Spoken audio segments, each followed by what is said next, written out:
Ipinaaresto na ng Muntinlupa RTC Branch 204 si Senadora Laila de Lima kaugnay ng isa sa mga kinaharap niyang kaso ukol sa kalakalan ng droga sa Bilibid.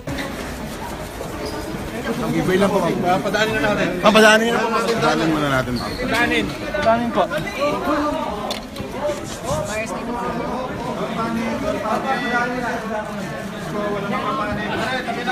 Okay, okay.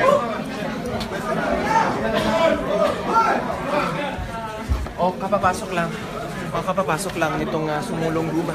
Senadora Laila de Lima, nakaupo na siya doon sa likod nitong close-room.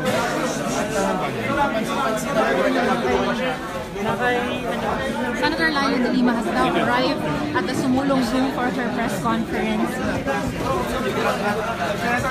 Dandahan, ano ba? Sa likod eh. Baba. Para huwag usog. Diyan lang kami sa ano. Tuma lang. Sige na. Pwesto na.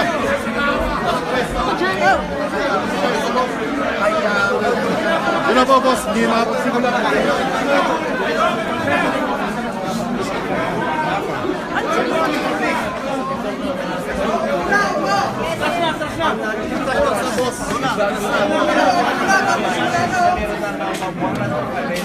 Itong senador kwarto nakaupo pa rin itong siya senador saan na ano bang oras ano ang narinig pala ngayon ay magsasalita na ayos na okay na yan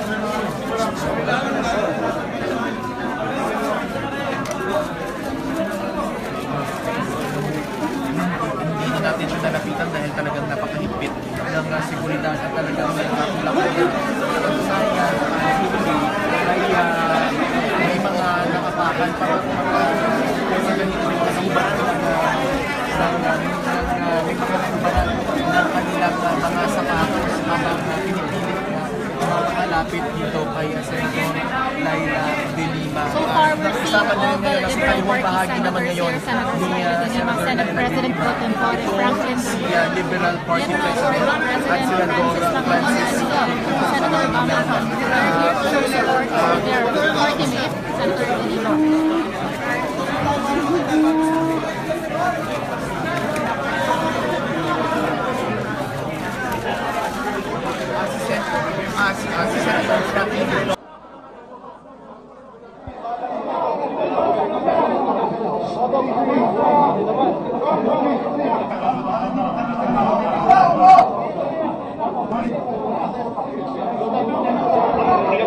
Test, mic.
Tahimik muna po tayo.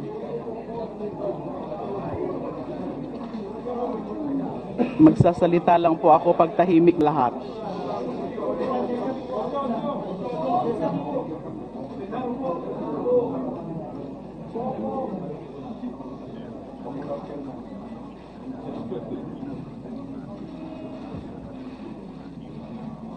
Magandang gabi po sa inyong lahat.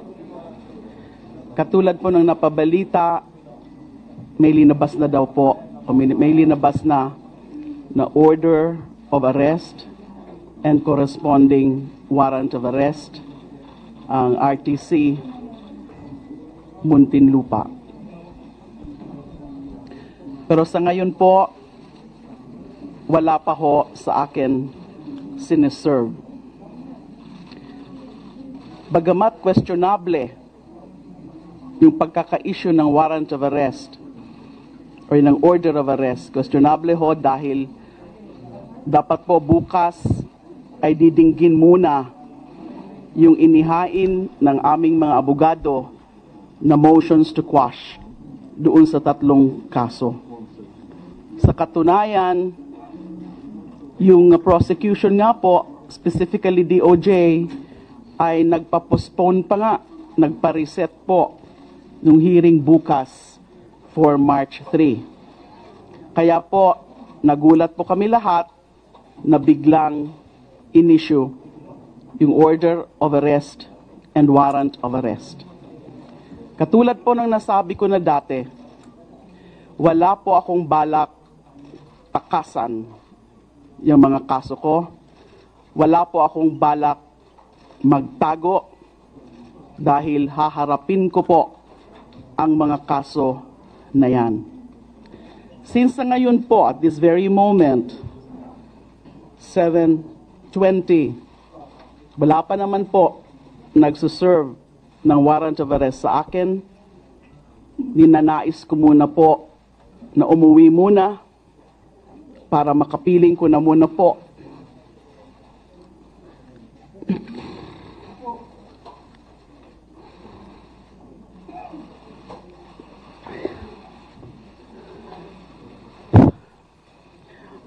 ang aking pamilya. At para kunin ko na po yung mga dadalhin kong gamit sa kulungan. So uuwi po ako ngayong gabi at babalik po ako dito bukas na umaga. At dito ko po sa Senado hihintayin ang arresting team. Hihintayin ko po sila. Kusa po ako na susuko sa kanila. Pero sa ngayon po, gusto ko na muna po makapiling ang aking pamilya sa bahay. Babalik po ako bukas na umaga. Nagpapasalamat po ako sa mga kasamahan ko sa Liberal Party.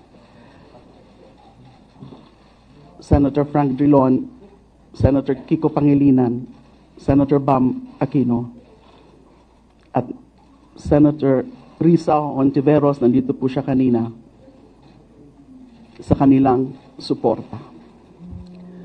Sa inyo pong lahat, humihingi lang po ako ng inyong dasal na sana maging safe and secure po ako saan man nila ako dadalhin, saan man nila ako ikukulong. Alam nyo naman po na yung mga so-called charges na final sa akin ay non-bailable. Bahala na po ang aking mga abogado kung ano po ang legal remedy na gagawin nila dyan sa questionable nga pong pagkaka-issue ng order of arrest and warrant of arrest ngayon. Tuloy po ang laban ni Laila de Lima. Maraming salamat po. Ma'am, dito na naman tayo. Yaray! Senator Laila de Lima refused to take questions from reporters, but we're still going to... Go.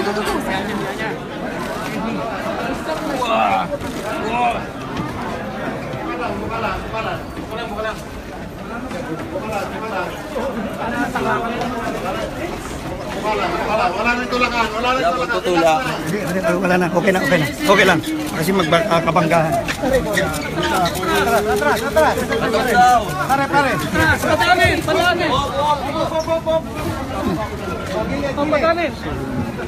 Gilid na.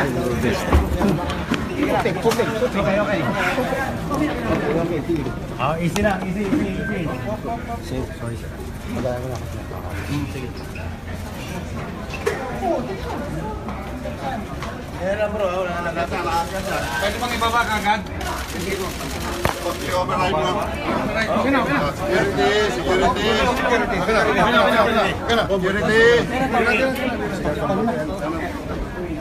Sir, how are you feeling po today after you talk to Senator Laila De Lima? Well, siyempre, malungkot tayo dito sa pangyayaring ito dahil hindi tama yung pagsampa ng reklamo sa RTC at yung kakulangan ng ebidensya. Inihain pa rin yung kaso. Wait, si Bamba nasaan? Sir, ano pong sinabi ni former President Aquino? Hindi pa kami nagkakausap. Sir, ano pong next stance ng LT to help Senator De Lima? Well, we're bringing her now. And then, Sir, saan niyo po siya dadalhin? sabi niya, uuwi siya. Kasamahan niyo po? Kasamahan niyo po ba, Samahan sir? natin, yes. So, Tomorrow, sir, babalik din po ba kayo dito, sir? we will also be with her tomorrow, yes. Ayan na. That was Senator Kiko Pangilinan, the president of the Liberal Party. They're now on the way out to the Senate to go to Senator De Lima's home. Pito. Yep. Okay. Manang.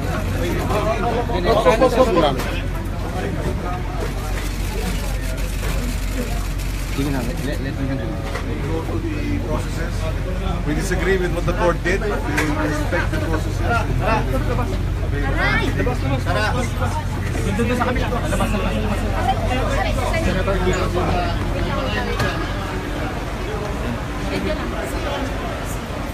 Bukas, ma'am. Ma'am, message to your supporters lang.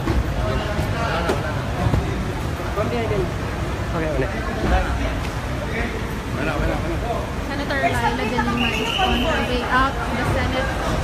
Joining her are her Liberal Party allies, Senator Kiko Pangilinan, Senator Bam Aquino, and Senator Catherine. We'll bring you live pictures again. Thank you.